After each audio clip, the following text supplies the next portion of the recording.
आर कहवा से ओढ़नी मंगलू के कहवा से ओढ़नी मंगलू बुढ़िया कैसे बुटीदा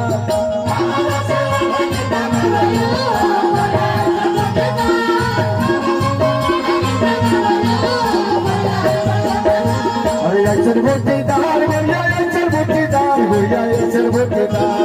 ऐसे बुटीदार ऐसे बुटीदार बुढ़िया ऐसे बुटीदार बुढ़िया ऐसे बुटीदार अरे ओढ़नी उड़ा के हिलवलू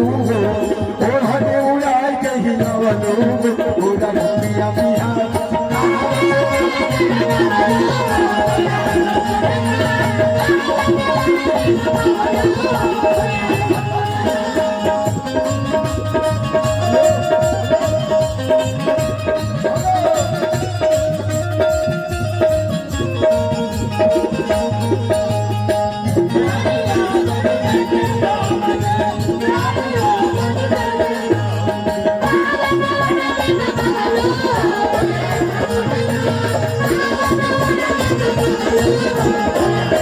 ओढ़नी के हवा बाटे जहाँ जहाँ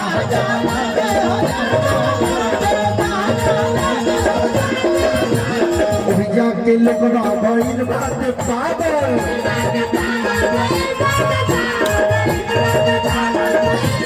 ओढ़नी के हवा बाटे जहाँ जहाँ के लोगरा भइल बाटे पागल कैसन खेलिया खेलवलू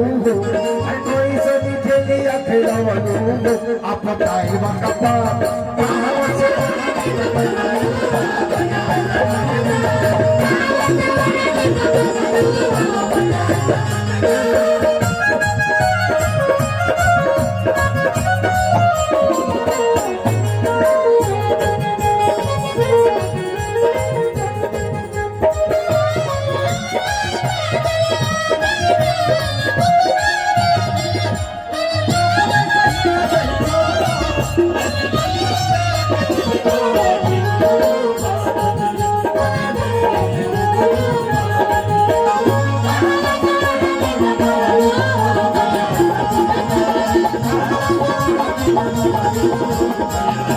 और पुनः 1000 रुपये का पुरस्कार यशवंत भाई के भाई साहब राजकुमार सिंह जी की तरफ से 1000 रुपया। अब पक्का बात की प्रधानी एकदम लड़ावे के नहीं थे जितावे के बाद प्रधान हो गए बहुत सब यशवंत राजकुमार नचिया न चले बारूवारा बक्सर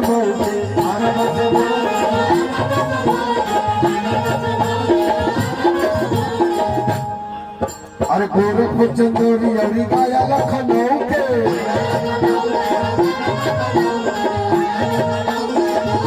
नचिया न चले बारूवारा बक्सर के गोरखपुर चंदौरी अरी गाया लखनऊ के भभुआ पर भूतावा चढ़ावलू